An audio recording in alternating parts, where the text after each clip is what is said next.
$8,241 and 53 attorneys at Morrison and Green. 47 calls to Hayes Pharmaceuticals. 11 resignation letters Rebecca's father made her practice signing when she was 16 and none of it worked. The toaster still didn't. Kenneth had been staring at it for 6 minutes because Melissa timed him on the microwave clock, and the burnt smell meant opening windows. And Rebecca was still asleep upstairs in the room that wasn't spare anymore. His phone buzzed. Unknown number. The third time this morning. He dried his hands. Flour caked under 2 fingernails. The calendar showed October. Thanksgiving was Thursday or Friday. Something like that. Melissa's backpack by the door. Unzipped. Wrong. Outside. A car door slammed. Not Mrs. O'Brien's Buick. Too heavy. The kind of sound expensive cars make when someone's angry. His hand stopped halfway to the phone. The slap echoed. Not just through gate B17 at O'Hare International. Through Rebecca Hayes' entire carefully constructed 30 years of existence. She hit the marble floor hard. Knees first. Then palms. The impact jarred through her wrists like electricity. Blood bloomed hot against her bottom lip where his ring had caught flesh. The metallic taste filled her mouth. Around her, phones rose like a forest of accusing eyes. Recording. Capturing. Immortalizing this exact moment when Rebecca Hayes, CEO of Hayes Pharmaceuticals, Forbes 30 Under 30, the woman who'd never let anyone see her sweat, crumpled like wet paper, please. The word scraped out of her throat. Raw. Desperate. Don't hit me. I'm already hurt. Lawrence Brennan stood over her, chief financial officer, her father's oldest friend, the man who'd walked her down the aisle at her father's funeral 6 months ago, while cameras flashed and board members whispered. Now his face was purple with rage. You think you can just walk away from this deal? His voice boomed across the terminal. Gate agents froze mid-announcement. Travelers pressed against the windows of the Starbucks across the concourse. A child started crying somewhere to Rebecca's left. Nobody moved to help, because they knew who she was. The woman who'd raised insulin prices 40% in a single quarter. The CEO who'd laid off 3,000 employees right before Christmas. Ice Queen of Big Pharma. Maybe she deserved this. Lawrence's hand rose again. Rebecca's arms came up instinctively to shield her face. The bruise on her left cheekbone throbbed. Souvenir from their conversation in the parking garage an hour earlier, when she'd told him no for the first time in her life. No. She wouldn't sign the merger papers. No. She wouldn't marry Jonathan Harrison from the Boston Harrison family to secure the deal. No. She wouldn't sacrifice her autonomy to save a company her father had built on the backs of sick people who couldn't afford their medications, which was when Lawrence had slapped her the first time, and followed her here, to gate B17, where her escape plan, one-way ticket to nowhere, anywhere, just away, died the moment his fingers closed around her wrist and yanked her out of the security line. The hand descended toward her face again, then stopped mid-arc because someone caught Lawrence's wrist. Let her go. The voice came from Rebecca's right. Calm, not loud. But somehow it cut through the chaos like a blade through butter. Every head in the terminal turned. Rebecca looked up through the tangle of her hair. A man stood beside Lawrence. Not tall, maybe 5'11", but solid in a way that suggested coiled strength rather than gym muscle. Flannel shirt worn soft from washing. Jeans with actual dirt on the knees. Work boots that had seen actual work. Rough hands that held Lawrence's wrist with the kind of gentle firmness you'd use on a child having a tantrum. Gray-green eyes that assessed the situation with the efficiency of someone who'd made life-or-death decisions before breakfast. And beside him, a little girl, maybe 6 years old. Pink unicorn backpack nearly as big as she was. Light-up sneakers that blinked red with every anxious shuffle. Dark ponytail bouncing as she craned her neck to see what the commotion was about. Daddy, why is that man hurting that lady? The question hung in the air like an accusation. Lawrence yanked his arm back, spun to face this interruption. His $1,000 suit suddenly looked ridiculous next to the stranger's worn flannel. This is a private matter. Move along. The man didn't move. Doesn't look private to me. Looks like assault. Lawrence's face went from purple to crimson. Do you know who I am? I could buy and sell you 1,000 times over, maybe. The stranger took a step closer. Not aggressive, just present. The kind of movement that suggested he'd learned long ago that true strength never needed to announce itself. But you're going to let her go anyway. Lawrence laughed. Sharp. Bitter, or what? You'll call security. They work for people like us, not people like you. The stranger's expression didn't change. No, I won't call anyone. Another step forward. Close enough now that Rebecca could smell sawdust and coffee on him. Close enough that she saw the calluses on his hands from years of manual labor. Close enough that Lawrence noticed something in those gray-green eyes that made him pause. You're going to let her go because it's the right thing to do, and because your hand is shaking. Lawrence glanced down at his own hand. The one still extended toward Rebecca, trembling. You're scared. Maybe of losing control. Maybe of what happens if this deal falls through. But whatever it is, hurting her won't fix it. You don't understand anything. Lawrence's voice had lost some of its bluster. The crowd pressed closer, phones still recording. The moment stretched taut as a wire. I don't need to understand. I just need you to let her go. For 3 heartbeats, nobody moved. Then Lawrence shoved Rebecca forward with enough force that she stumbled. The stranger caught her before she hit the ground, steadied her with surprising gentleness. His hands found her elbows. Firm but careful. This isn't over, Rebecca. Lawrence's voice dripped venom. The board meets tomorrow. If you're not there, if you don't agree to the terms, I'll destroy everything your father built. Everything. He stormed off toward the American Airlines first-class lounge. The crowd began to disperse. Their phones lowered. The show over. Several people muttered about corporate drama and rich people problems as they shuffled back to their own gates. Rebecca stood there in the stranger's steadying grip, trembling. The adrenaline finally catching up with her body. Her legs refused to cooperate. Ma'am, are you okay? She looked up at him. Really looked this time. Mid-30s probably. Tired eyes that had seen things. Stubble on his jaw that suggested he'd been traveling. And an expression of genuine concern that felt alien after 6 months of board members looking at her like a quarterly earnings report. I need to. Daddy, she's hurt. The little girl peered around her father's leg. Big brown eyes wide with worry. She clutched a stuffed elephant that had seen better days. She needs a band-aid. I have some in my backpack. They have unicorns on them. Despite everything. The pain, the humiliation, the fear. Rebecca almost smiled. When was the last time anyone had offered her something so simple? So kind? Without wanting anything in return? Thank you. The words came out as a whisper. The man still holding her steady, glanced around the terminal. Is there someone I can call for you? Family? Friends? The question hit harder than Lawrence's fists. Family, her father was dead. Her mother had died when Rebecca was 12. Her stepbrother Stephen would probably side with Lawrence, because that's what made financial sense. Friends. She'd sacrificed every relationship at the altar of Hayes Pharmaceuticals. Traded birthday parties for board meetings, coffee dates for conference calls. Human connection for market share. I don't. She swayed on her feet. The man's grip tightened just enough to keep her upright. Okay, let's get you seated at least. He guided her to a nearby bench. The little girl trailed behind like a devoted shadow. Immediately dropped her unicorn backpack and began rummaging through it with surgical precision. I also have juice boxes. Apple or fruit punch. Juice helps when you're sad. That's what Daddy says. The man sat beside Rebecca, careful to maintain respectful distance, but close enough to catch her if she fainted, which seemed increasingly likely as the world tilted sideways. I'm Kenneth. Kenneth Dalton. That's Melissa. Rebecca. She didn't add the Hayes. Didn't add the CEO. Didn't add any of the titles that usually followed her name like a brand. Right now she was just Rebecca. Sitting on a bench with a stranger and his daughter, wondering how her life had come to this. That man. Is he going to come back? Kenneth's voice was careful, not prying. Just assessing threat levels. Probably. She had touched her ribs gingerly, where Lawrence had shoved her against her car earlier. Winced. He needs me to sign papers. It's complicated, it always is. Kenneth watched as Melissa produced a juice box and a handful of unicorn band-aids with the gravity of a surgeon preparing for operation. But complicated doesn't give him the right to hurt you. You don't understand. I've done things. Made decisions. Rebecca's voice broke. Maybe I deserve. No, the word was firm.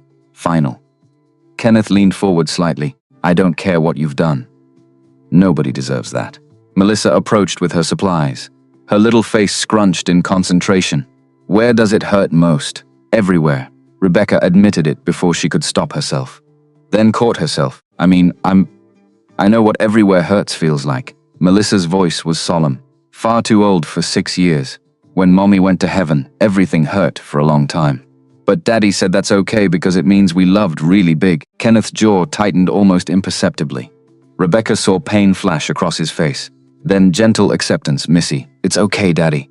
The lady needs to know. Melissa carefully placed a unicorn band-aid on Rebecca's hand where the skin had scraped against the floor. See? Unicorns make everything better. That's just science, despite everything. The pain, the humiliation, the fear of what tomorrow would bring. Rebecca found herself laughing. A broken sound, half sob, but real. You know what? Kenneth stood.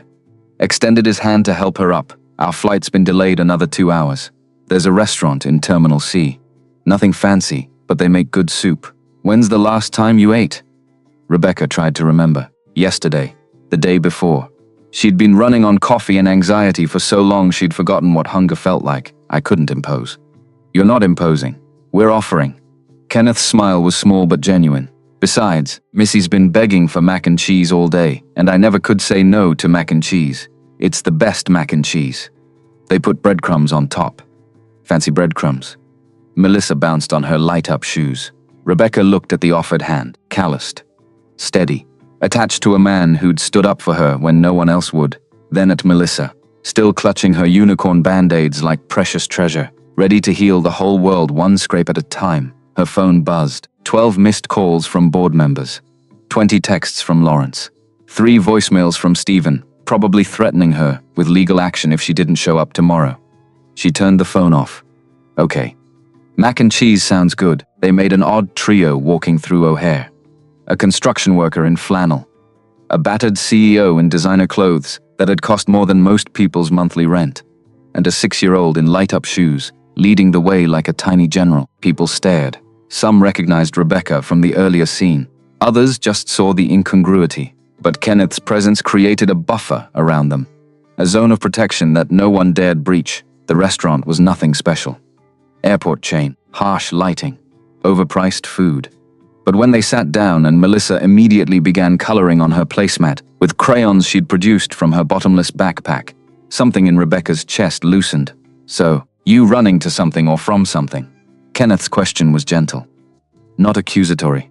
Just curious, both. Neither. Rebecca wrapped her hands around her water glass, seeking its coolness.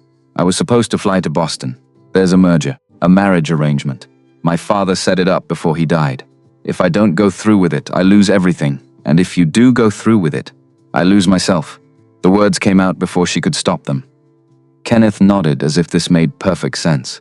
Yeah, that's a tough one. You're not going to tell me what to do? Give me advice? Rebecca heard the edge in her own voice. The defensive wall going up. Kenneth smiled slightly. Lady, I'm a single dad who works construction. I'm not qualified to give advice to anyone. But I know what it's like to have everything you thought mattered disappear. Sometimes it's the best thing that can happen. Daddy was in the army. Melissa announced this without looking up from her coloring. He was a hero, but he doesn't like to talk about it. Now he builds houses for families that don't have any. He's still a hero, just a different kind, Missy. We talked about this. It's true, Melissa protested. Mrs. Patterson said so. And Mr. Kim. And that man at the grocery store who cried when you fixed his roof for free. Kenneth's ears reddened. Rebecca studied him with new eyes. The quiet confidence. The way he'd assessed Lawrence's weakness. The protective instinct that had sent him forward when everyone else stepped back. You were military? Army. Did my time. Now I do this, he gestured vaguely. It's simpler. Their food arrived. Melissa dove into her mac and cheese with enthusiasm that only a 6-year-old could muster. Rebecca took a spoonful of chicken noodle soup and nearly moaned. When had simple food tasted so good? Can I ask you something? She set down her spoon. Why did you help me? Really? Kenneth considered this. Took a bite of his burger. Missy asked why that man was hurting you. What was I supposed to tell her? That sometimes people hurt each other and we just watch. If that money or power makes it okay, she's going to grow up in this world. I want her to know that someone will always stand up, even when it's inconvenient.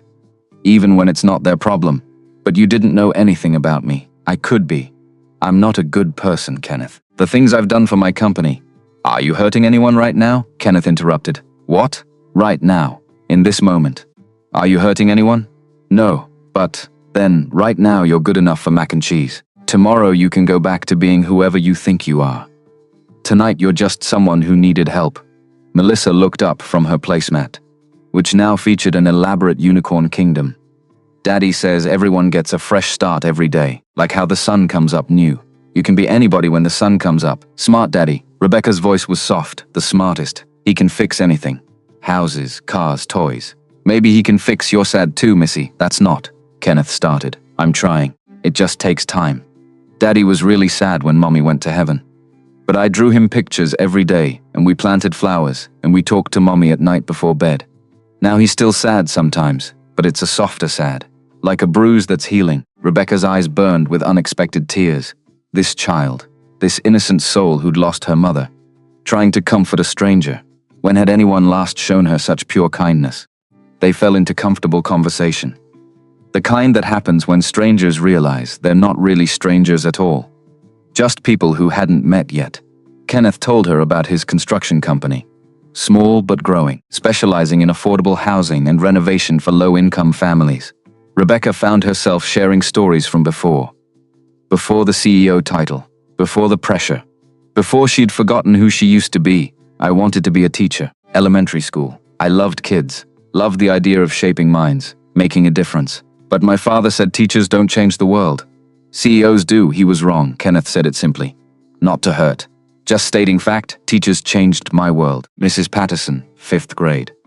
Told me I was smart enough for college even though my dad said college was for rich kids.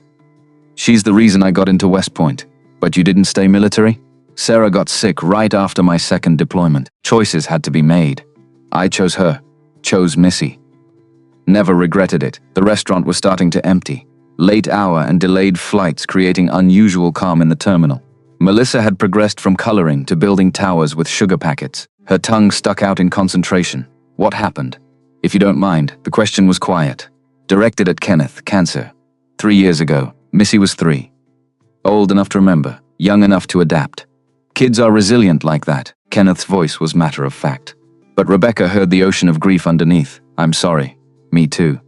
But Sarah, my wife, she wouldn't want us stuck in the sorry. She was all about moving forward. Finding the next good thing. He watched Melissa return to her coloring. Some days are harder than others. And you never remarried? Found someone else? Rebecca wasn't sure why she asked. Curiosity maybe, or the desperate need to understand how people survived losing everything. Kenneth shrugged. Been focused on Missy. Being enough for her. Work keeps me busy. She's got activities. Soccer, art class, a piano teacher who claims she has natural talent. But I think just likes my check clearing every month. Daddy? Melissa protested. Mrs. Chen says I have promise. You have something. I'm not sure it's musical. The airport PA system crackled. Their flight was boarding. That's us. Kenneth checked his phone, but he hesitated. Pulled out his phone, unlocked it. Look, I know this is weird, but take my number, in case you need something, someone, whatever. Rebecca stared at the offered phone. When did people just give their numbers anymore?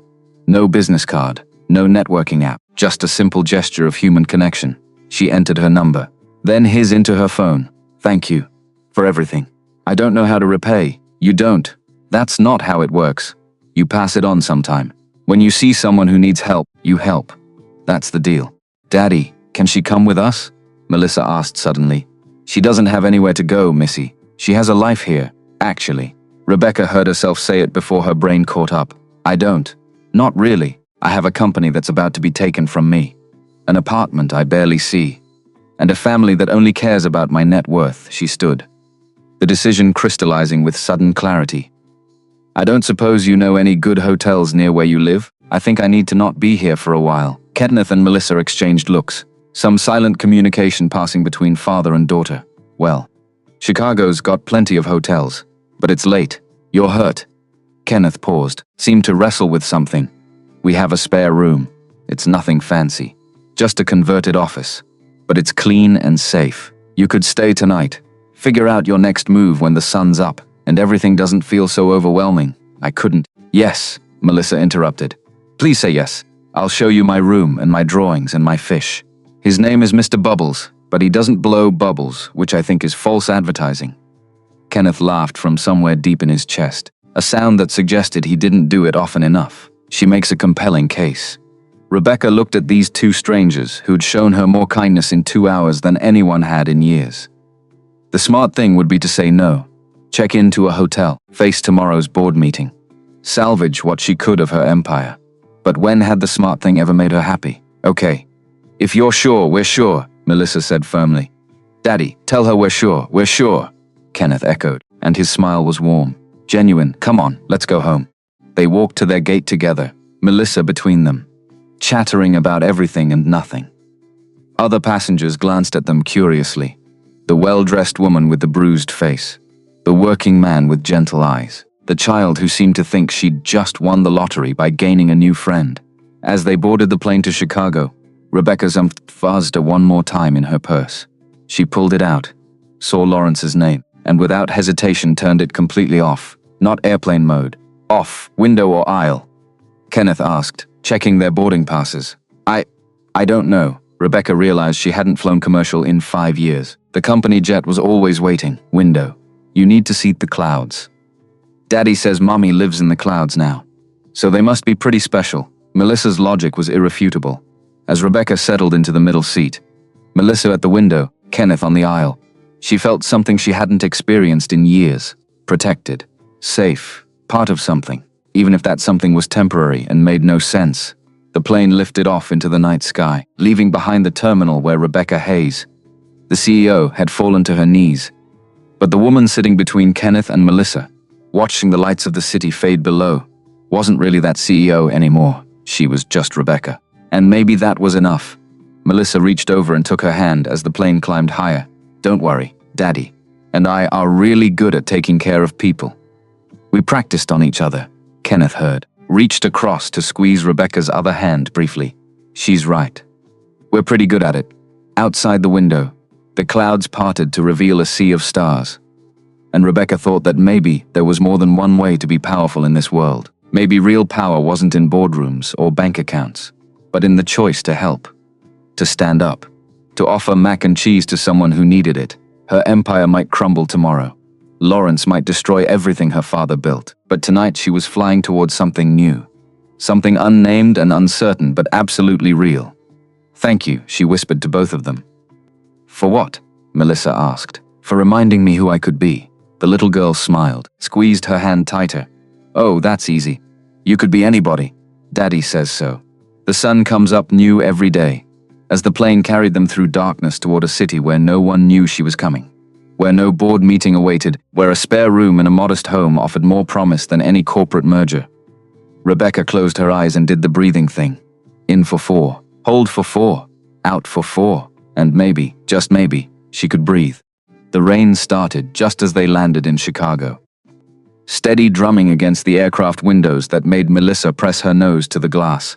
The clouds followed us down, she announced with 6-year-old certainty. Rebecca watched the child's wonder and felt something crack inside her chest. Some walls she'd built so carefully over the years beginning to crumble. Kenneth gathered their things with practiced efficiency, helping Melissa with her unicorn backpack while keeping a protective eye on Rebecca. She moved stiffly, her ribs protesting every breath. But she refused to show weakness. Old habits died hard. Even when your world was collapsing, my truck's in long-term parking. It's nothing fancy, but it runs. Nothing fancy turned out to be a Ford F-150, with Melissa's car seat in the back and coffee cups in every holder. The dashboard was cluttered with parking receipts, Melissa's artwork, and a small framed photo of a woman with Melissa's same brown eyes and Kenneth's smile, Sarah, still riding with them. Even 3 years later, sorry about the mess. We drove straight to the airport from Denver. My mom's funeral was. Kenneth paused, cleared his throat. Complicated. I'm sorry. I didn't realize you were dealing with loss, too. Rebecca settled into the worn leather seat.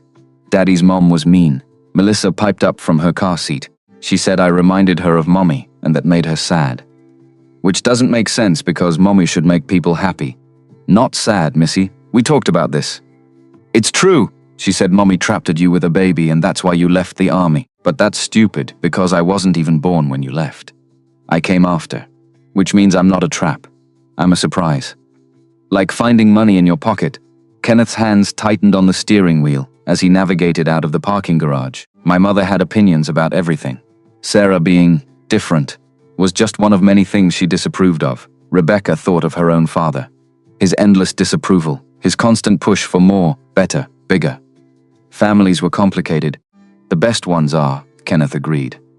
Pulling onto the rain-slicked highway, the worst ones are just mean. They drove in comfortable silence for a while. Melissa humming something tuneless in the back, the wipers beating steady rhythm. Rebecca watched the city lights blur past, each one representing a life, a story, a world she'd never bothered to notice from her corner office high above the streets. We're almost home. Kenneth took an exit into a neighborhood that had seen better days. Small houses crowded together, some well-maintained, others showing the wear of hard times. It's not much, but it's perfect, Rebecca interrupted, surprised by her own vehemence. It's real. Kenneth's house sat on a corner lot. Two-story craftsman that had obviously been restored with love and skill. The porch light was on, casting warm glow over rain-wet steps. Window boxes held remnants of summer flowers. A child's bicycle leaned against the railing. I've been fixing it up slowly. Bought it as a foreclosure 3 years ago, right after Sarah died. Needed something to do with my hands. Daddy built my whole room, with shelves that look like trees and a reading nook that's like a cave but not scary. He says building things helps his inside feel less broken. Kenneth's ears reddened. Missy has no filter. No, she has no pretense. There's a difference. They hurried through the rain to the front door, Kenneth carrying a sleeping Melissa, who'd finally succumbed to the late hour. Inside, the house was exactly what Rebecca expected, and nothing like it at the same time. Clean, but lived in. Organized, but clearly home to a child. The walls were covered with Melissa's artwork, framed like masterpieces. Books overflowed from shelves Kenneth had obviously built himself. A piano sat in the corner. Sheet music scattered on the bench. Let me put her to bed. Make yourself at home. Kitchen's through there if you need water or anything. Rebecca wandered into the kitchen while Kenneth carried Melissa upstairs, taking in the magnets on the refrigerator, holding up school papers and appointment reminders.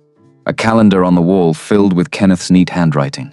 Soccer practice, piano lessons, school play rehearsal. The life of a single parent laid out in blue ink. Her phone, still in her purse, felt like a bomb waiting to explode.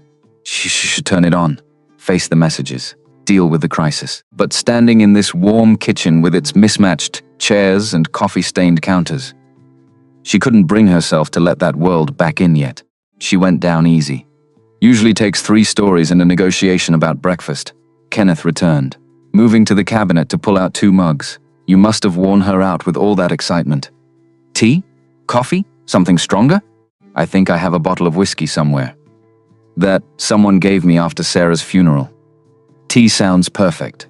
They stood in comfortable silence while the water boiled, the rain creating a cocoon around the little house. Rebecca found herself studying Kenneth when he wasn't looking. The way his hands moved with careful precision. The slight stoop to his shoulders that spoke of carrying too much for too long. The gentleness that radiated from him despite his obvious strength. Can I ask you something? She accepted the mug of chamomile tea he handed her. Sure, why did you really help me? The truth this time. Kenneth leaned against the counter, considering. You reminded me of Sarah, not physically.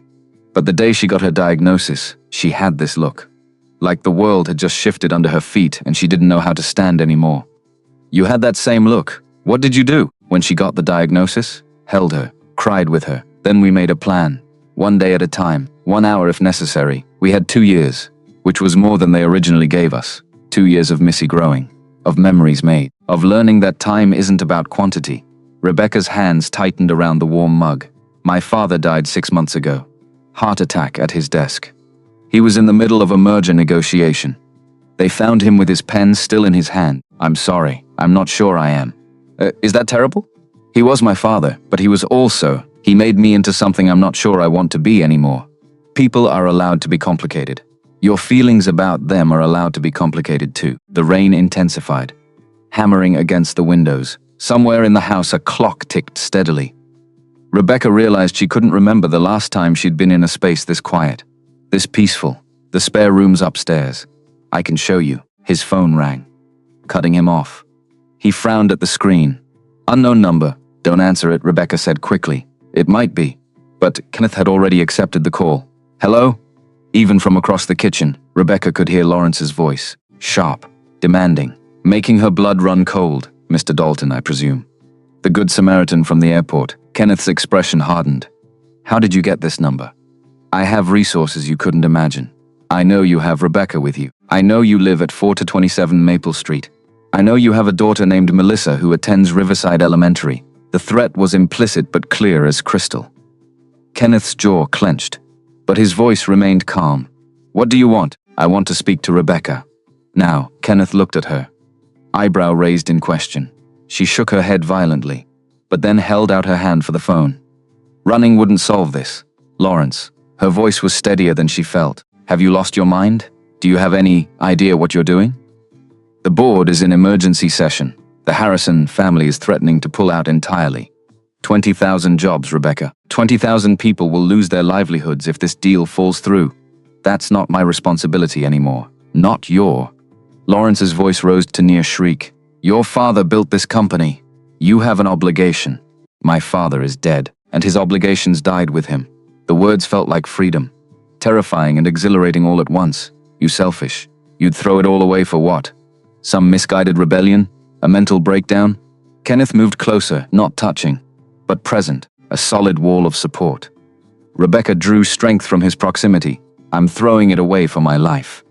For the chance to be something more than a signature on contracts I don't believe in. You think you can just walk away? I have documents with your signature. Preliminary agreements. The board can sue you into oblivion, then let them." Silence on the other end. Then Lawrence's voice. "Low and dangerous, I'm coming to Chicago. We're going to settle this face to face. I won't see you, you will. Because if you don't, I'll make sure your new friend loses everything. His construction business, his house, maybe even his precious daughter. Foster care can be so traumatic for children, don't you think?" The line went dead. Rebecca stood frozen, phone still pressed to her ear. Kenneth gently took it from her hand. "He can't," she started. "He can try."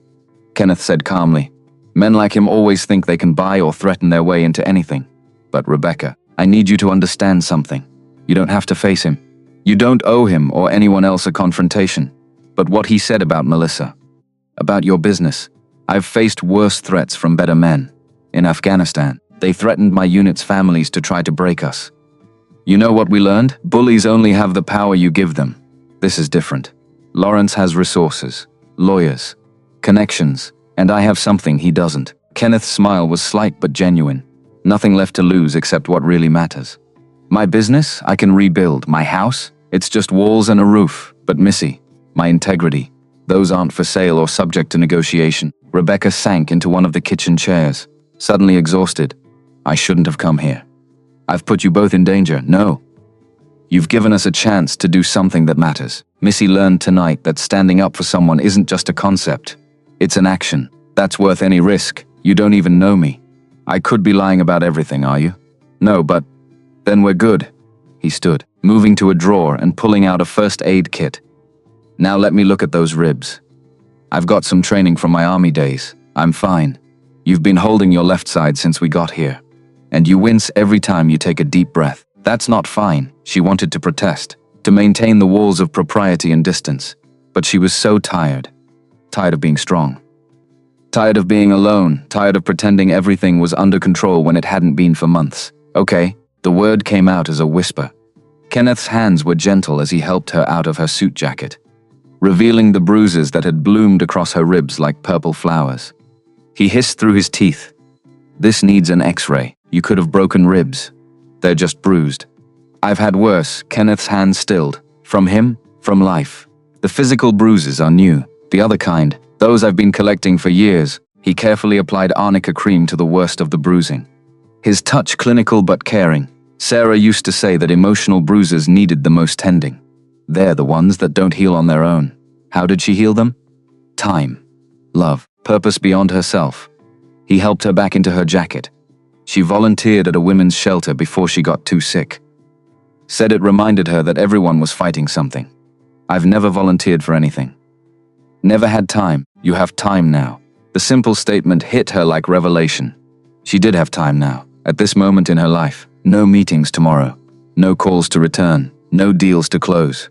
The freedom was overwhelming and exhilarating in equal measure. A small voice from the doorway made them both turn. "Are you fixing her?" Melissa stood there in dinosaur pajamas, rubbing sleepy eyes. "Hey, sweet pea, you should be asleep," I heard voices. Angry voices. Melissa padded over to Rebecca. "Was it the mean man from the airport?" "Yes. But it's okay. Your daddy scared him away," Rebecca said. "Seeing no point in lying, Daddy's good at scaring away bad things. He checks my closet every night and tells the monsters to go away. They always listen. Maybe he can teach me that trick, Rebecca said, smoothing Melissa's hair. It's easy. You just have to use your strong voice and mean it. Monsters can tell if you don't mean it. All right, monster fighter. Back to bed. Kenneth lifted Melissa from Rebecca's lap. Can Miss Rebecca tuck me in too? Kenneth looked at Rebecca questioningly. She nodded.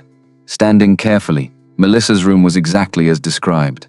A masterpiece of a father's love. The shelves really did look like trees, complete with carved leaves and hidden birds. The reading nook was a cozy cave with fairy lights strung along the opening. Every surface held treasures, rocks, feathers, broken jewelry, transformed into fairy crowns. This is my mommy. Melissa showed Rebecca a photo by her bed. The woman in the picture was radiant. Blonde hair, bright smile. Arms wrapped around a younger Melissa. Daddy says I have her smile and her stubborn. Her stubborn?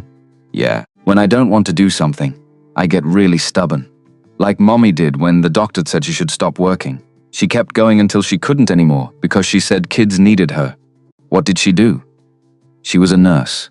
For kids. Daddy says she made scared kids brave. Kenneth tucked the blankets around Melissa with ease born of 3 years of solo parenting. Story or song? Song. The one about the blackbird. Kenneth sat on the edge of the bed and began to sing softly. His voice rough but tender. Blackbirds singing in the dead of night. Take these broken wings and learn to fly. Rebecca stood in the doorway watching this nightly ritual and felt her heart crack wide open. This was wealth. This was power. This small room with its handmade wonders. This child with her absolute trust. This man with his quiet strength. Her phone buzzed in her pocket. Without looking, she knew it was Lawrence, or the board, or Stephen, or any of the dozen people who thought they owned pieces of her. She left it unanswered. When Melissa was asleep, Kenneth showed Rebecca to the spare room. Simple but clean. With a quilt that looked handmade and a small window overlooking the backyard. Sarah's mother made that quilt. Sends one every Christmas. I think it's her way of staying connected to Missy. It's beautiful. There are towels in the bathroom. And I'll find you something to sleep in. Sarah's clothes are still. He paused. I kept them. I know that's probably weird, but it's not weird. It's love. Kenneth looked at her for a long moment, something shifting in his expression. Yeah. It is, he returned with soft t-shirt and pajama pants. They might be a bit small, but they're comfortable. After he left, Rebecca changed slowly, her ribs protesting. Sarah's clothes smelled faintly of lavender and something else. Something indefinable but comforting. She sat on the bed, looking around the small room that was now temporarily hers. Her phone, still off. The world could wait until morning. Tonight she was just a woman in borrowed clothes. In a stranger's spare room that somehow felt more like home than anywhere she'd lived in a decade. Rebecca lay down, pulled the handmade quilt up to her chin, and slept. Rebecca woke to sunlight streaming through unfamiliar curtains. For 3 heartbeats she didn't remember where she was. Then it all crashed back. Lawrence. The airport. Kenneth. Melissa. This spare room in a stranger's house that somehow felt safer than anywhere she'd lived in a decade. Her phone. Still off. Still in her purse across the room like a grenade with the pin half pulled. Downstairs, she heard voices. Melissa's high-pitched chatter. Kenneth's low rumble. The smell of coffee drifted up through the floorboards. Normal domestic. Alien, Rebecca touched her ribs gingerly. Purple had deepened to almost black overnight. Every breath reminded her that yesterday wasn't a nightmare. It happened. She'd been beaten in public, saved by a stranger, fled to Chicago. And now what? She found her way to the bathroom. Splashed cold water on her face. Avoided looking too long at the reflection staring back. That woman with the split lip and hollow eyes didn't look like a CEO. Didn't look like someone who'd commanded boardrooms and controlled billions. She looked like someone who'd finally stopped running long enough to realize she had nowhere to go. Sarah's pajama pants were too short. The t-shirt hung loose. Rebecca finger-combed her hair and accepted that this was as good as it would get. Downstairs, Kenneth stood at the stove, making what appeared to be preparations for pancakes, already dressed in jeans and a Henley. Melissa sat at the table in her school uniform, swinging her legs while she drew in a notebook. Both looked up when Rebecca appeared. Morning. Coffee's ready. How did you sleep? Kenneth's voice was carefully neutral, not prying, just present. Better than I have in months. The truth of it surprised her. Despite everything, despite the pain and fear and uncertainty, she'd slept good. Missy's got school in an hour. But I made extra batter if you want pancakes. I don't want to impose. You keep saying that word. Melissa didn't look up from her drawing. Impose. But you're not imposing. You're visiting. There's a difference. Rebecca found herself smiling despite the ache in her jaw. You're right. I'm sorry. Don't be sorry either. Just sit down and let Daddy make you breakfast. He's really good at it. Not as good as Mom was, but still pretty good. Kenneth's ears went red, but he didn't correct her. Just poured batter onto the griddle with practiced efficiency. Rebecca sat. Accepted the coffee he slid across the table. Black. Strong. Perfect. Your brother called my landline last night. After you went to bed. Kenneth flipped a pancake without looking at her. Stephen? Her voice came out sharper than intended. He said to tell you he's coming to Chicago, that he needs to see you, not to drag you back. Just to talk. What did you tell him? That I'd pass along the message. What you do with it is your business. Melissa looked up. Is he a good brother or a bad brother? I don't know anymore. Rebecca wrapped her hands around the coffee mug. Seeking its warmth, we used to be close. Before our father died. Before everything got complicated. People get complicated when money's involved. Kenneth set a plate of pancakes in front of her. Then Melissa. Then himself saw it in the army. Guys fighting over their buddy's life insurance after he got killed.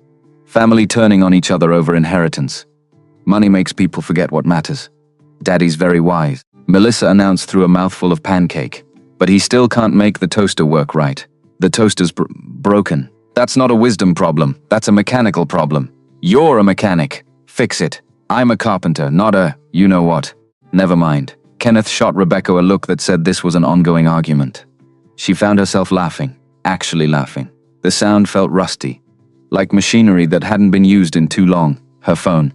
Still upstairs. Still off. The thought of turning it on made her stomach clench. I need to make a decision. The words came out before she could stop them. Kenneth paused mid-bite. About everything. The company. Lawrence. Whether to go back and fight or just walk away. What do you want to do? I don't know. That's the problem. For 30 years I've done what my father wanted. What the board wanted. What made financial sense. I don't know what I want. Melissa set down her fork. When I don't know what I want, Daddy says I should make a list.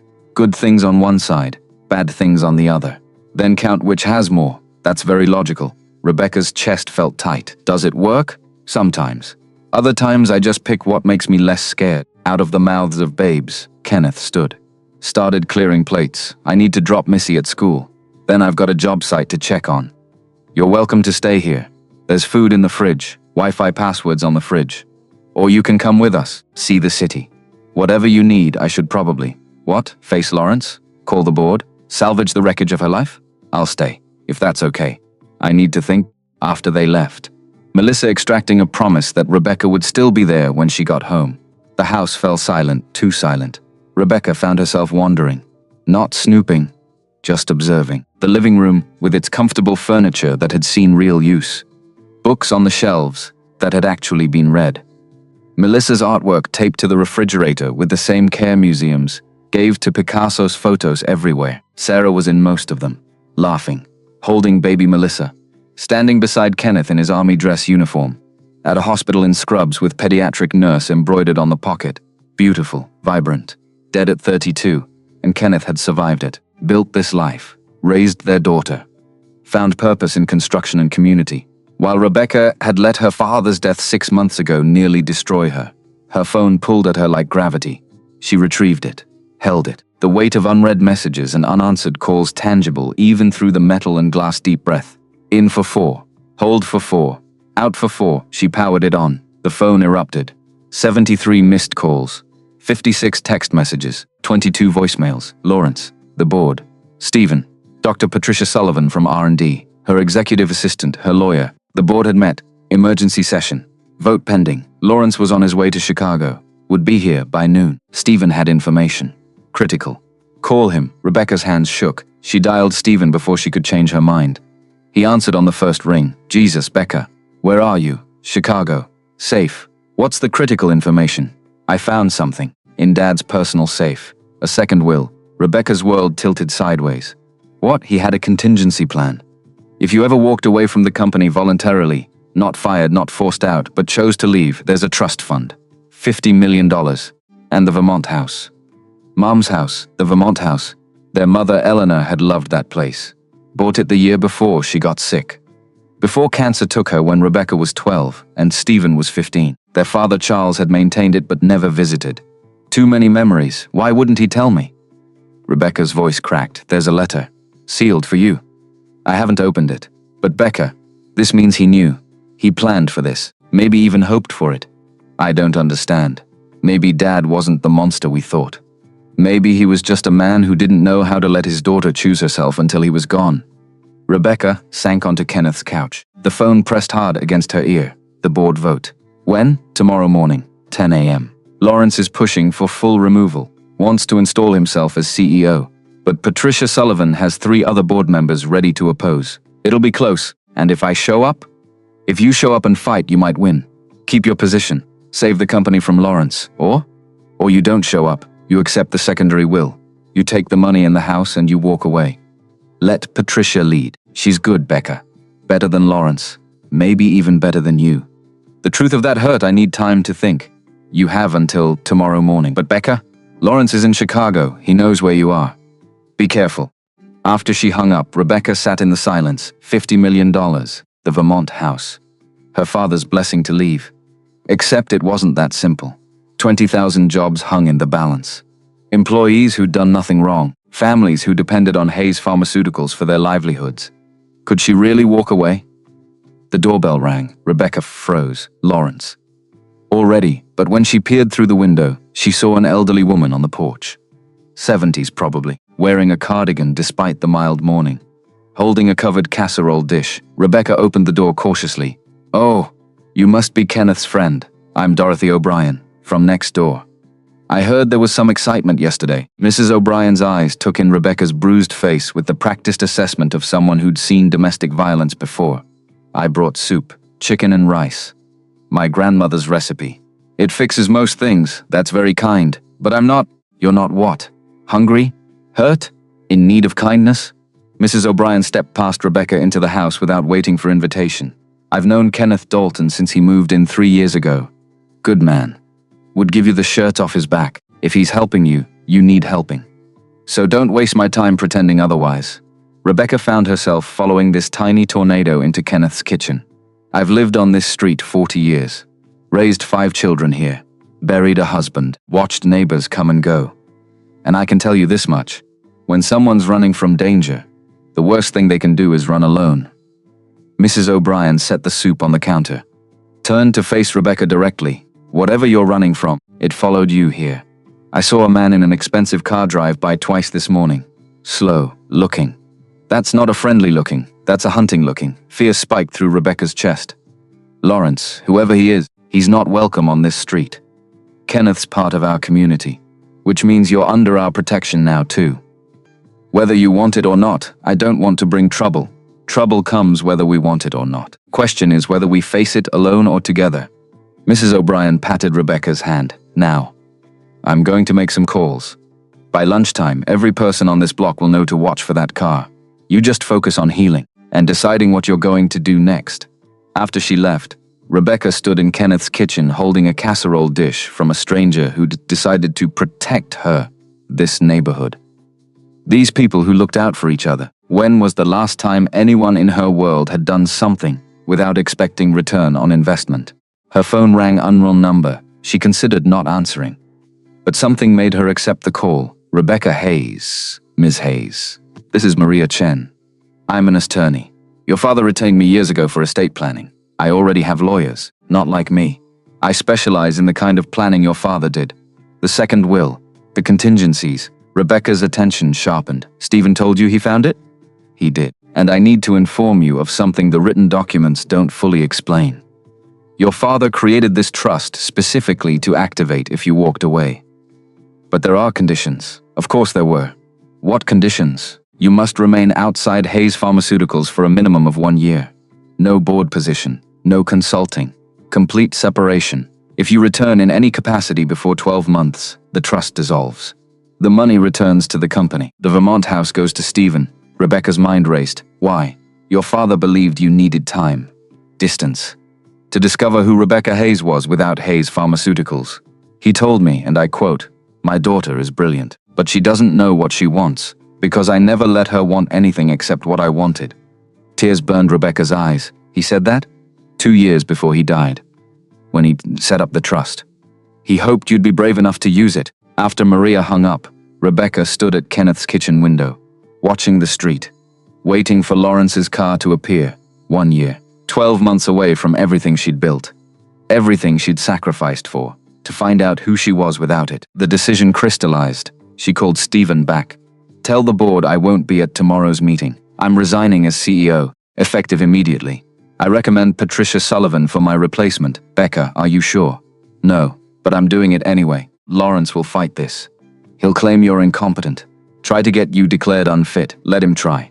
I have documentation of his assault, video evidence, and I'm about to file a police report. What about the company? The employees? Patricia will take care of them better than I ever did. I was keeping my father's company alive. She'll make it into something that actually helps people. Silence on the line. Then Stephen's voice, thick with emotion. Mom would be proud of you. Rebecca hung up before she could cry. She called Maria Chen back. I accept the conditions. Full separation. 1 year minimum. I'll file the paperwork.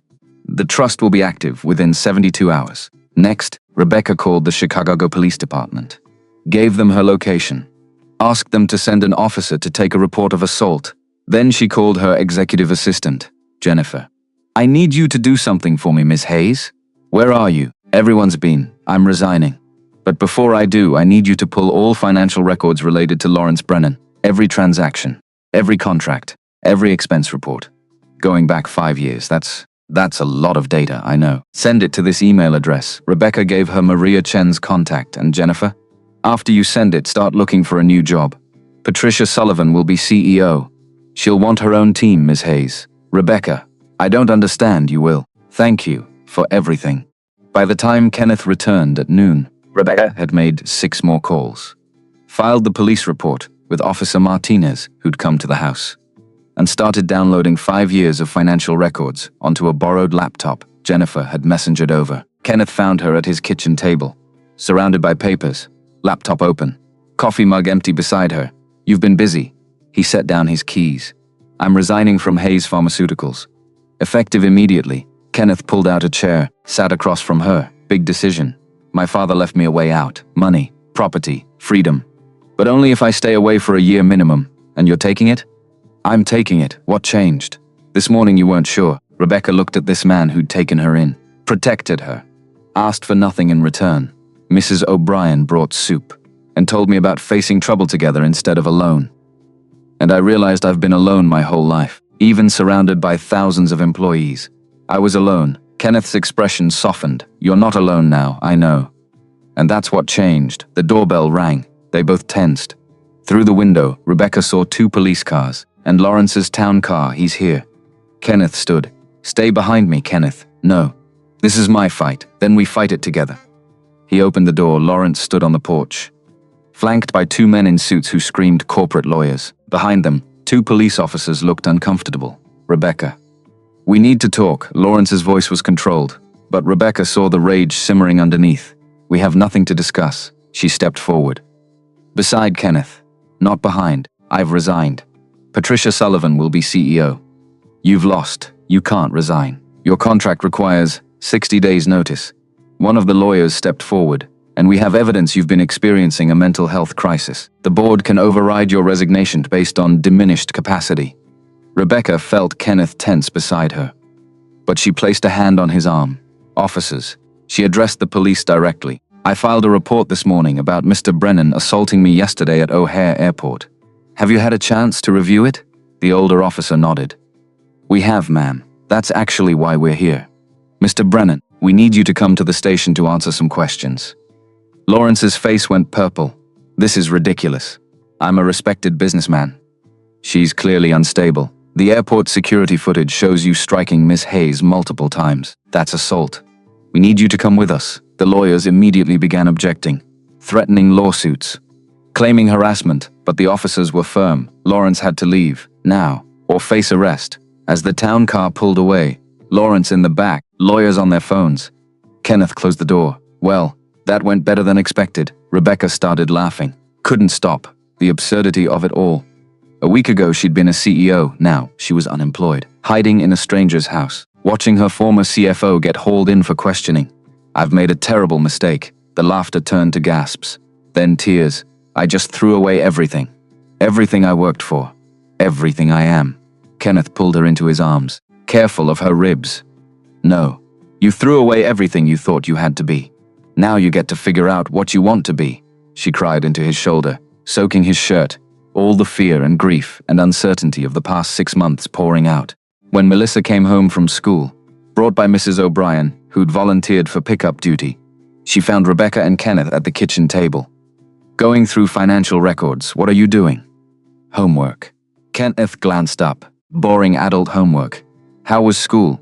Fine. We learned about fractions. They're weird. Can Miss Rebecca help me with my homework? If she wants to. Kenneth looked at Rebecca. Do you know fractions? I have an MBA. I think I can handle 3rd grade math. They worked at the table together. Melissa with her math workbook. Rebecca with 5 years of Lawrence's financial transactions. Kenneth making dinner in the background. Domestic. Normal. Surreal. Around 6 p.m., Rebecca found it. Kenneth, her voice was sharp enough to make him turn from the stove. I found something. Lawrence had been embezzling. Not large amounts. Small transfers. 50,000 here, 75,000 there, spread across dozens of shell companies. Over 5 years, it added up to nearly $20 million. But that wasn't the worst part. He's been buying counterfeit medications from overseas, repackaging them with Hayes pharmaceutical labels, selling them at full price. Kenneth came to look over her shoulder. That's illegal, dangerous, and potentially deadly. Rebecca scrolled through shipping manifests, purchase orders, quality control reports that Lawrence had falsified. If these drugs are substandard, people could die, might have already died. Her hands shook. I need to call the FDA, the FBI. Someone, not tonight. Kenneth's hand landed gentle on her shoulder. Tonight you eat dinner, you breathe. Tomorrow we figure out next steps. But people could have been taking these medications for months if your timeline is right. One more night won't change that. But going into this exhausted and emotional Will, he was right. Rebecca knew he was right. They ate Mrs. O'Brien's soup. Melissa chatted about fractions and her friend Emma, who could do a cartwheel. Kenneth told a story about a job site mishap involving a confused electrician and a very stubborn pipe. Normal. Except Rebecca's world was imploding. After Melissa went to bed, Kenneth and Rebecca sat on the front porch, watching the neighborhood settle into evening. Thank you. Rebecca finally broke the silence. For what? For not freaking out when I showed up with police and corporate lawyers, and enough drama to fill a soap opera. Kenneth smiled slightly. I've had worse house guests. There was this one guy after Afghanistan who showed up drunk, brought his goat, and lived in my garage for 3 weeks. You're making that up. I wish I was. The goat ate my favorite boots. They sat in comfortable quiet. The kind that only comes when 2 people have survived crisis together. What happens next? Kenneth's question was gentle. I turn this evidence over to authorities. I testify if needed. And then I figure out who I am when I'm not a CEO. Where will you go? The Vermont house? Maybe. Eventually. Right now I don't. I know I've overstayed my welcome here. I should find a hotel. Missy would riot. She's already planning to show you her fish tomorrow. Apparently Mr. Bubbles has been dying to meet you. Rebecca laughed despite everything. I can't stay here forever. Why not? Well, not forever, but until you figure out next steps. The room's just sitting there. Honestly, it's nice having another adult around. Kenneth, I don't want to be Charity. You're not Charity. He paused, choosing words carefully. You're someone who needed help, and now you're someone who might need time to heal. That's not charity. That's what people do for each other.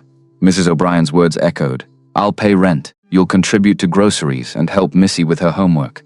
That's the deal. They shook on it. Rebecca's phone rang. Stephen, the board voted.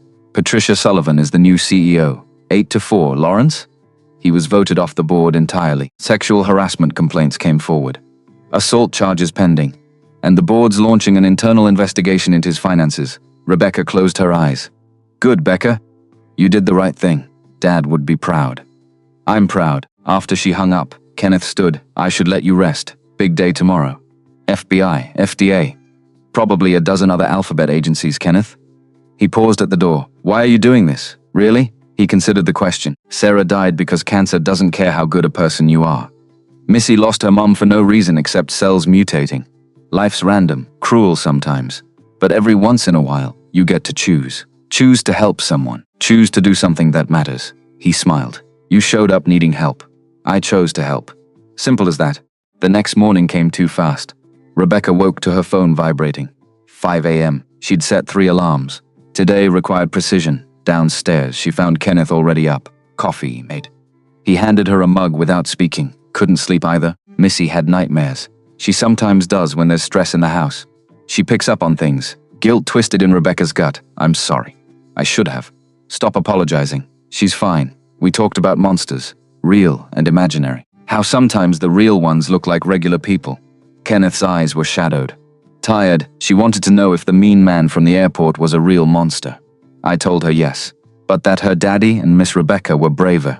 By 6 a.m., Rebecca was on a conference call with Maria Chen and 2 FBI agents, walking them through Lawrence's financial trail, the counterfeit medications, 5 years of evidence. By 7, the FDA was involved. By 8, Hayes Pharmaceuticals' general counsel was calling, threatening legal action against Rebecca for accessing confidential files. Maria Chen shut that down fast.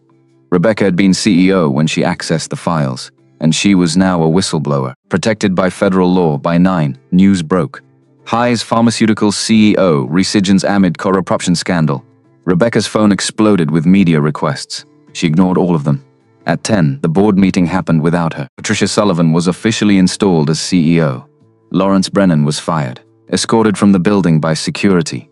At 11, federal agents raided Lawrence's home and office. At noon, Stephen called, "It's chaos here. Media everywhere. Employees panicking." But Patricia's holding steady. "She's good, Becca. Really good, I know." Rebecca stood at Kenneth's kitchen window. "Watching the street, Lawrence is going to blame me. For everything. Let him. He dug his own grave. You just showed people where to look." That afternoon, a messenger arrived with keys. Heavy old brass, tagged with an address in Vermont. Eleanor Hayes' house. Rebecca held them. Metal warm from the messenger's pocket. "What are those?" Melissa appeared beside her, still in school uniform. "Keys to a house. In Vermont. It belonged to my mother. Are you leaving?" The question was small, uncertain. Rebecca knelt down, ignoring the protest from her ribs. "Not yet. I need to figure some things out first. But when do go, you can visit. If you want." "Really?" "Really, Vermont has mountains. And lakes. And in winter you can ice skate." Melissa brightened. "Daddy, Miss Rebecca says we can visit her in Vermont." Kenneth appeared from the garage. Sawdust in his hair. "Does she now?" His eyes met Rebecca's over Melissa's head. "Questions in them. I'd like that. If it's okay, it's okay." Over the next 10 days, Rebecca met with the families. The 14 people who died from Lawrence's counterfeit medications. She reached out personally, offered to pay for funerals, medical bills, set up college funds for the children left behind. "You don't have to do this." Maria Chen reviewed the paperwork. "Hayes Pharmaceuticals will settle. The company's liable, not you personally. I was CEO. I should have caught it. This is on me too." The first family she met was the Johnsons. Detroit. Their mother had died of a stroke. The blood pressure medication Lawrence had substituted was mostly sugar water. 3 kids, ages 8, 10, and 14. Being raised by their grandmother now, Rebecca sat in their small living room, accepted weak tea. Listened to the grandmother talk about her daughter. Angela was a nurse. Worked doubles to keep these kids fed. Never complained. Never asked for help. Just worked herself to death trying to survive. The grandmother's hands shook, and she died because some rich man wanted to be richer. "I'm sorry." The words were inadequate. "Useless. I can't bring her back, but I can help. College funds for the kids. Living expenses. Whatever you need. We don't want charity. It's not charity. It's restitution. And it's not enough. It'll never be enough. But please, let me do something." The grandmother studied her for a long moment. "You the CEO who quit?" "I am. You testified against that Brennan man?" "I did. Then we'll take your help. Not because we need it, but because Angela would want her kids to have chances she never got." Rebecca met with 5 more families over the next week. Each one gutted her. Each story of loss and grief and futures stolen. She set up trusts, paid off mortgages, created scholarships. It didn't bring anyone back, but it was something. Kenneth found her crying in his kitchen after the 6th meeting. "You're carrying too much." He sat beside her at the table. "This isn't all on you. 14 people, Kenneth. 14 families destroyed because I didn't pay attention. You're one person. Lawrence was actively hiding it. The board was complicit through ignorance. The regulatory agencies failed to catch it. You can't carry all that blame alone, then who carries it? We all do, together. That's how it works. He pulled her into his arms, let her cry it on his shoulder, stroked her hair until the sobs quieted. You're a good person, Rebecca Hayes. Flawed like everyone, but good where it counts. That night, after Melissa was asleep, they sat on the porch. October had arrived. Chicago autumn, crisp and bright. I've been thinking about Vermont. Rebecca pulled Kenneth's flannel tighter around her shoulders. He'd draped it over her when she'd started shivering. Yeah, I want to do it. Fix up the house. Maybe live there. At least for a while. That's a big move, I know. But Chicago isn't home. Boston it definitely isn't. Maybe Vermont could be. Kenneth was quiet. What about the trial? That's in Chicago. I can fly back when needed. It's not that far. And after? When the trial's over and Lawrence is in prison and you've had time to process everything? I don't know. I'm trying to live right now. Not plan 5 years ahead for once. Okay, that was all. Just okay. Rebecca turned to face him. Is it? Okay? What do you want me to say, Rebecca? That I'll miss you? I will. That Missy will be heartbroken? She will be. That I've been falling for you since the airport, and the thought of you leaving makes me want to fight to keep you here. His voice roughened, because all of that's true. But you need to figure out your life. And I won't be the reason you stay if staying isn't what you need. Rebecca's breath caught. You're falling for me? Have been for weeks. Tried not to. Told myself it was too fast. Too complicated. That you were vulnerable and I was taking advantage. But yeah, I'm falling. Pretty much already fallen if I'm honest, Kenneth. You don't have to say anything. I know this is a lot. You've got a trial coming up. A whole new life to build. I'm not asking for promises. Just wanted you to know. He stood. I should check on Missy. Rebecca caught his hand. I'm falling too. I don't know what to do with it. But I am. Kenneth looked down at their joined hands. Then back at her face. So we're both falling. Apparently. That's scary. Absolutely. He pulled her up. Into his arms. Close enough that she could feel his heartbeat against her chest. Sarah wrote me a letter. Before she died. Told me I'd know when I was ready to move on. That my heart would tell me. His hand came up to cup Rebecca's face. I think my heart's been yelling for weeks, and I've been ignoring it. What's it saying now? That I want to kiss you. Have wanted to since you helped Missy's with her fractions. And laughed at my terrible dad jokes and cried over families you'd never met because you felt responsible for their pain. Rebecca's hands found his chest, fisted in his shirt. Then kiss me, he did. Slow at first, testing. Gentle with her healing lip, then deeper, urgent. Weeks of tension breaking like a dam. Rebecca gasped into his mouth. Kenneth's arms tightened around her waist, lifting her onto her toes. When they finally broke apart, both were breathing hard. That was, yeah, we should probably talk about it. Eventually. Kenneth rested his forehead against hers. I have a 6-year-old daughter. A construction business. A life here. I know, and you have Vermont. A trial. $50 million and the freedom to go anywhere. I know that too. This is complicated. Everything about us is complicated. Kenneth laughed. Soft. Warm, yeah. But maybe that's okay. They kissed again. Slower this time. Learning each other. Until Melissa's voice floated down from upstairs. Daddy? I had a bad dream, Kenneth pulled back. Reluctant to be continued? Definitely continued. He went upstairs. Rebecca stayed on the porch, touching her lips, feeling the ghost of his kiss, falling, already fallen. Uncertain what came next, but maybe okay with being uncertain if it meant feeling this alive. Rebecca woke to sunlight streaming through unfamiliar curtains. For 3 heartbeats, she didn't remember where she was. Then it all crashed back. Kenneth. The kiss. The admission. The terrifying reality that she was falling for a man she'd known 4 weeks. 4 weeks had passed since the airport, 4 weeks of living in this spare room. Of pancake breakfasts and fraction homework, and learning what normal felt like. 4 weeks of not touching, not kissing, not crossing the line. Until last night, when they'd crossed it spectacularly. The downstairs, she heard voices. Melissa's high-pitched chatter. Kenneth's low rumble. The smell of coffee drifted up through the floorboards. Normal. Domestic. Except now everything felt different. Rebecca touched her lips. Still feeling the ghost of his kiss, she found her way to the bathroom. Splashed cold water on her face. The bruises had faded to yellow-green. Her lip had healed. She looked almost human again. Almost like someone who deserved what was happening. Downstairs, Kenneth stood at the stove, making what appeared to be preparations for pancakes. already dressed in jeans and a flannel. Melissa sat at the table in her school uniform, swinging her legs while she drew in a notebook. Both looked up when Rebecca appeared. Kenneth's eyes met hers. Held. Something electric passed between them. Morning. Coffee's ready. His voice was carefully neutral, but his eyes said everything. Morning. Rebecca poured herself coffee. Sat at the table. Melissa looked up from her drawing. Are you guys being weird? She pointed her crayon between them. You're doing the thing grown-ups do when they like each other but pretend they don't. Kenneth choked on his coffee. We're not what thing? The looking thing. And the smiling thing. And the being too careful not to touch thing. Melissa rolled her eyes with the world wariness of a seen-it-all 6-year-old. Emma's mom has a boyfriend. They do it all the time. Rebecca bit back a laugh. We're not being weird. We're being normal. Normal weird. That's fair. After Kenneth dropped Melissa at school, he came back to find Rebecca packing. You leaving? His voice was carefully neutral. But she heard the tension underneath. Just organizing.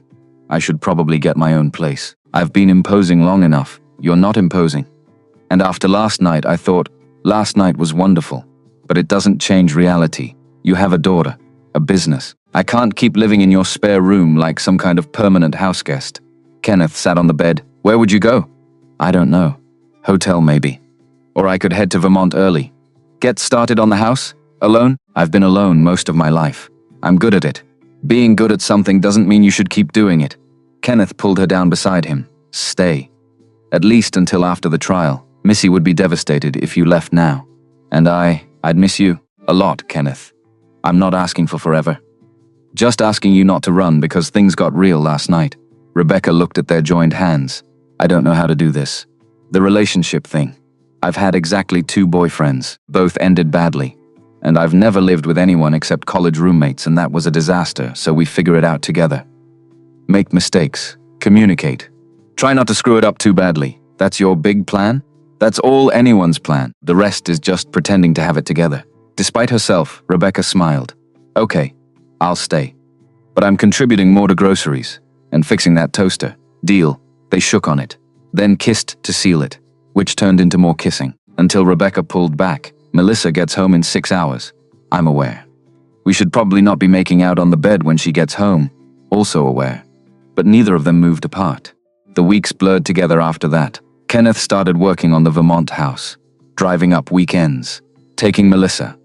Sometimes Rebecca joined them. Sometimes she stayed behind for meetings with lawyers. The trial date loomed. January 15th, growing closer. Lawrence remained in jail. Denied bail a second time after threatening a witness. Rebecca testified at the preliminary hearing. Walked through the evidence. The counterfeit medications. The deaths. Lawrence's lawyer tried to paint her as a vindictive ex-employee. The prosecutor shut that down fast. One Saturday in late October, they made the drive together. All 3 of them. Kenneth's truck rumbled north through Connecticut, through Massachusetts, into the Green Mountains that rose like ancient guardians protecting secrets. Melissa sat between them, pointing at every cow, every red barn, every lake that flashed silver through the trees. Look, horses! Can we get a horse? We're not moving to Vermont, sweet pea. We're visiting. Kenneth's eyes found Rebecca's over Melissa's head. Question there. Possibility. Rebecca looked away first. The Vermont house sat at the end of a dirt road, 2 miles from the nearest neighbor, surrounded by 40 acres of forest and field, and one small pond that probably froze solid come winter. Victorian farmhouse, pale yellow with white trim, wraparound porch, gingerbread details under the eaves, exactly as Rebecca remembered from childhood summers before her mother got sick. It's a palace. Melissa pressed her face to the truck window. Can I explore? Please, I'll be careful. Kenneth looked at Rebecca. It's safe? No wells or anything? The pond's fenced. Everything else should be fine. Melissa bolted from the truck the moment Kenneth opened the door, racing toward the house like she'd been shot from a cannon. Rebecca and Kenneth followed slower. The porch steps creaked under their weight. Original wood. Over 100 years old. The front door stuck until Kenneth put his shoulder into it. Inside smelled like dust and time and memories.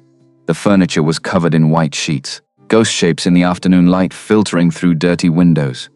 But underneath, Rebecca could see her mother's taste. Comfortable chairs, bookshelves lining every wall, a fireplace big enough to stand in. It's beautiful. Kenneth pulled back a sheet, revealing a deep blue velvet sofa. Your mom had good taste. She wanted this to be our escape. From Boston. From corporate life. She'd bring Stephen and me here every summer. Dad would visit on weekends, but mostly it was just us. Rebecca touched the mantle. Dust came away on her fingers. She died the October after we bought it. Never got to see a full year, I'm sorry. Me too. They walked through the house together. Kenneth making notes. Roof needs replacing. Windows need resealing. Furnace is ancient. Plumbing's questionable. Electric's up to code, but barely. It's a lot of work. But the bones are solid. He knocked on a support beam. Solid thunk. Give me 3 months and a crew. I could make it livable. 6 months, I could make it beautiful. How much? Kenneth did mental math. Materials and labor? Probably 120,000. Maybe more depending on what we find when we open walls. Rebecca had 50 million in the bank. 120,000 was nothing. When could you start? You serious? I'm serious. Kenneth set down his notepad. Rebecca, this is a huge commitment. You've only been away from Hayes Pharmaceuticals 4 weeks. Maybe you should wait. Make sure this is what you want. I've never been more sure of anything. The lie tasted bitter, because she wasn't sure. About the house. About Vermont. About what staying here would mean. But she was sure she didn't want to go back to Chicago alone. Melissa's scream cut through the moment. Both adults ran. They found her in the backyard, standing at the edge of the pond, pointing. Ducks. Look, baby ducks. A mother mallard and 5 ducklings paddled in tight formation. Melissa vibrated with suppressed excitement. Can we feed them? Do we have bread? We don't feed wild ducks, Missy. They're not pets, but they're so cute. Kenneth lifted her onto his shoulders so she could see better. Rebecca watched them together. Father and daughter. Easy affection. Uncomplicated love.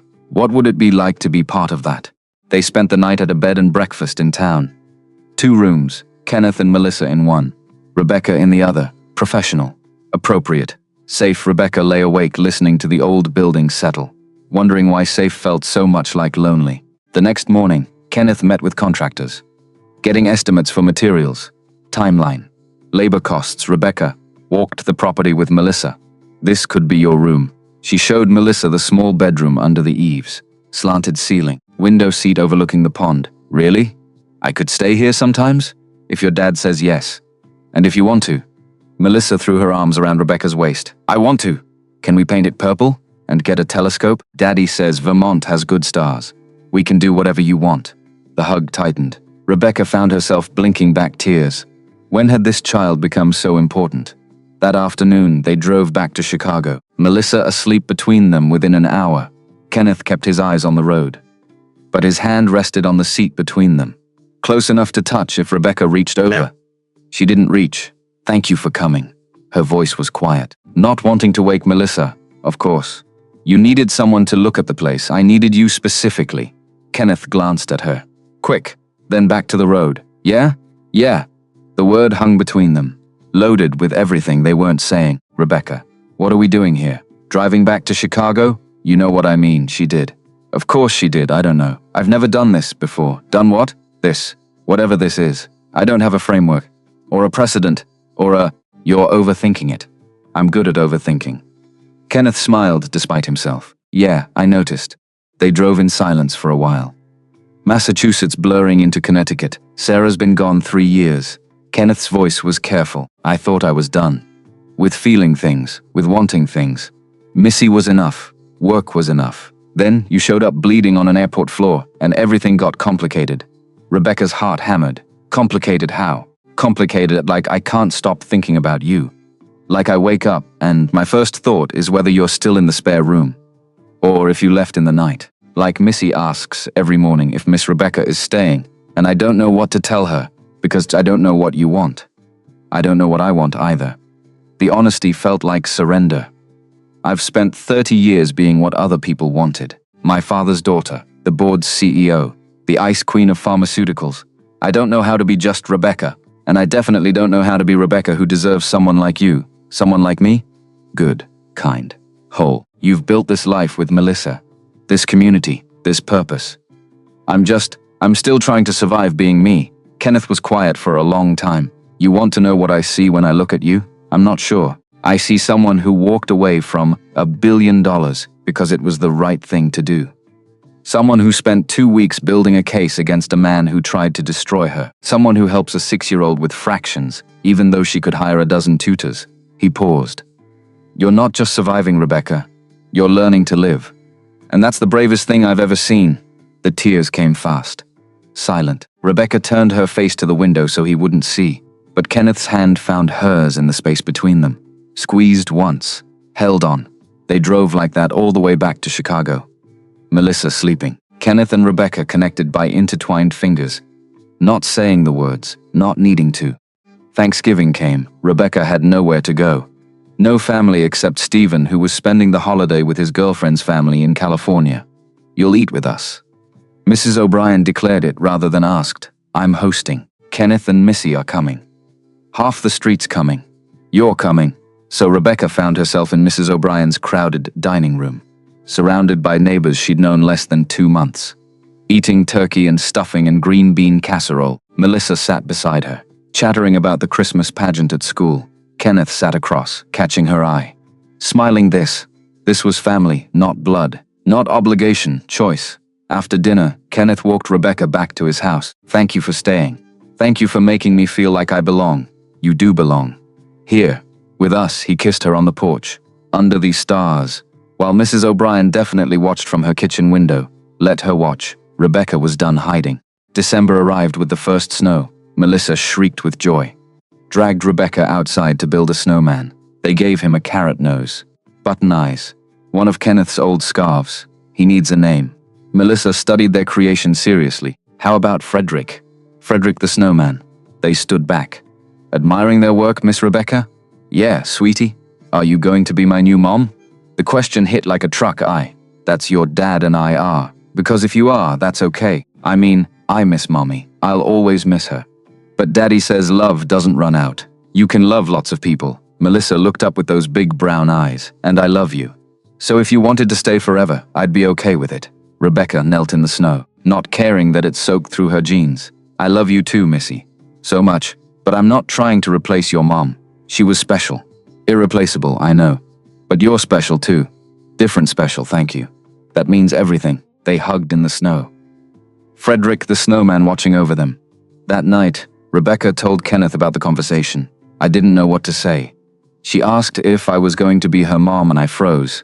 Kenneth pulled her close on the couch. What do you want to be? I don't know. I've never thought about being a mother. Never seemed like something in the cards for me. And now? Now my stomach knots every time I think about it. Because I love her. I love you. And I have no idea if I'm capable of being what you both need. You're already what we need. You just don't see it yet. Christmas came fast. Rebecca had never decorated a tree before. Not really. Her father had hired services to do the penthouse. Professional. Sterile. This was different. Kenneth dragged a 7-foot Fraser fir into the living room. Melissa danced around it.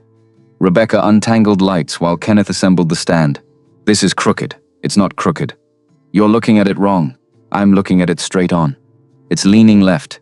It's character. They bickered good-naturedly while Melissa hung ornaments. Some beautiful.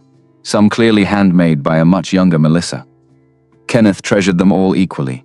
This one mom made the year she got sick. Melissa held up a painted wooden star. She said even when she went to heaven, she'd be our star. Watching over us, Kenneth's hand found Rebecca's. Squeezed, she'd like you. Sarah. She'd like that Missy has someone who cares, you think? I know, Christmas morning. Melissa woke them at 5 a.m. Santa came. He came. Get up. Rebecca stumbled downstairs in Kenneth's borrowed pajamas.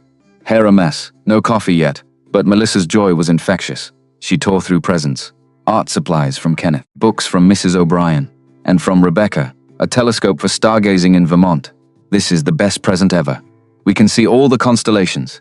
Daddy, can we go to Vermont this weekend? Please? We'll see, sweet pea. Weather depending. Melissa threw herself at Rebecca. Thank you, thank you, thank you. You're welcome, baby. The words slipped out. Baby, Kenneth heard it. Smiled over Melissa's head. Later, after Melissa was occupied with her new art supplies, Kenneth handed Rebecca a small box. For you, inside was a key. Brass, old, it's to the Vermont house, your house. But I had a copy made, so I can let myself into work, or visit, or whatever. He looked nervous. It's symbolic, I guess. You're giving me a life in Vermont. I'm giving you access to keep me in it. Rebecca kissed him. I love it. I love you. The words were out before she could stop them. Kenneth froze. You, what?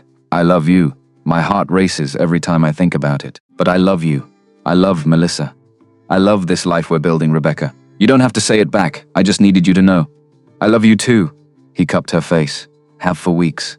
Maybe since the airport. Definitely since you cried over the Johnson family and set up their kids' college funds without being asked.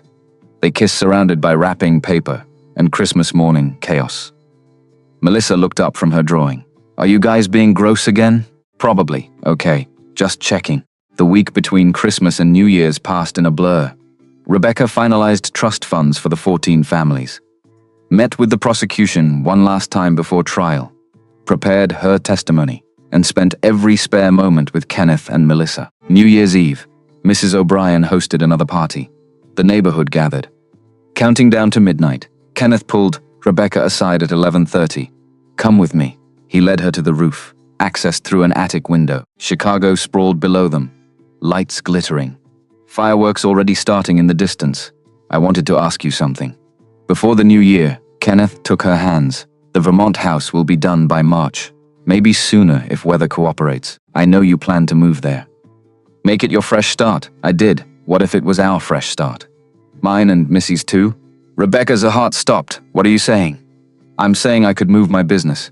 Vermont needs builders. Missy could transfer schools. We could be a family. If you wanted, Kenneth, that's huge. You'd be giving up everything here, not everything.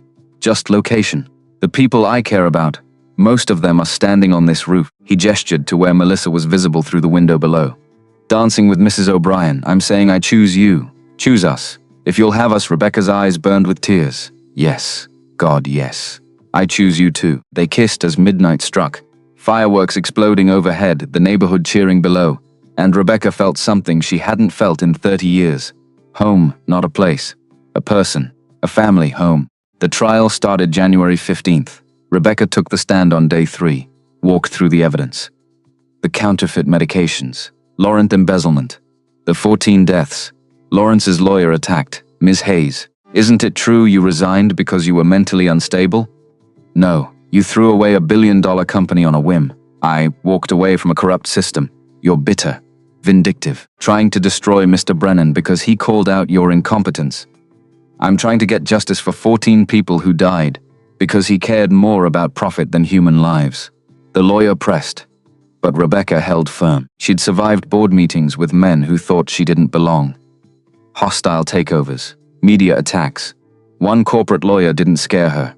After 4 hours, the judge called recess. Rebecca stumbled out of the courtroom. Kenneth was waiting. You did great. I feel like I got hit by a truck. That's cross-examination. Come on, let's get food. They ate sandwiches in a park, across from the courthouse. One more day of testimony tomorrow. Then you're done. Then what? Then we wait for the verdict. And plan our move to Vermont, our move. 2 words that made everything real. Are you scared? Rebecca picked at her sandwich. Of moving? Of all of it, every day.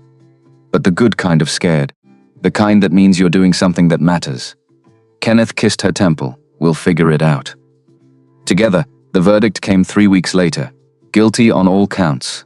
Lawrence Brennan sentenced to 25 years. No parole eligibility for 15. Rebecca sat in the courtroom when they read it, felt nothing but exhaustion. Outside, reporters swarmed. Ms. Hayes, how do you feel about the verdict? Justice was served. What's next for you?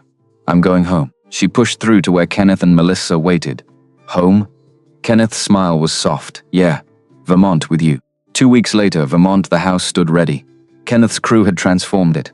New roof, refinished floors, fresh paint, modern kitchen. But still Eleanor's house, still Rebecca's childhood. Just updated, ready for new memories. Melissa raced through claiming her purple bedroom under the eaves. Kenneth carried boxes while Rebecca directed. Mrs. O'Brien had sent soup. Because of course she had. That night, they sat on the porch, all 3 of them, watching stars appear over the mountains. Is this real? Rebecca leaned against Kenneth's shoulder. Feels like I'm going to wake up and still be in that boardroom. Still be who I was. You were never just that. You were always this person waiting to thaw. Melissa climbed into Rebecca's lap. I like it here. It's quiet. Good quiet. Yeah, it is. Rebecca kissed the top of her head. 1 year ago, she'd been CEO of $1 billion company. Miserable. Alone. Dying inside. Now she was unemployed, living in Vermont, co-parenting a 6-year-old, uncertain, happy, alive. Funny how falling apart could feel like coming together. What do we do tomorrow? Kenneth's question was easy. Whatever we want. Can we make pancakes? Melissa's request was simple. We can make pancakes and go ice skating on the pond, if it's frozen enough, and be a family? The question was quiet, hopeful. Rebecca and Kenneth looked at each other over Melissa's head. Yeah, sweet pea, we can be a family. Later, after Melissa was asleep, Kenneth and Rebecca stood in their bedroom. Their bedroom, not the spare room, not temporary. Home, thank you for taking a chance on me. Rebecca's voice was soft. Thank you for letting me. Kenneth pulled her close. I don't know what tomorrow brings, but I know I want to face it with you. That's all we need. Tomorrow, and each other, they kissed in the darkness. Outside, snow began to fall, covering the world in white, making everything new. And Rebecca thought about the woman she'd been a year ago. Powerful, successful, empty. She wouldn't trade this for anything. Not the billions, not the prestige, not the corner office with its view of Boston. Because real wealth wasn't money. It was this: love, family, purpose. It was choosing yourself, then choosing to let others in. It was falling, and trusting someone would catch you. It was knowing that sometimes the bravest thing you can do is walk away from what's killing you toward what might save you. Rebecca Hayes had spent 30 years being what everyone else needed. Now she was finally becoming who she needed to be. Not a CEO, not an ice queen, not her father's daughter, just Rebecca loved, whole, free, and that was enough. More than enough, it was everything.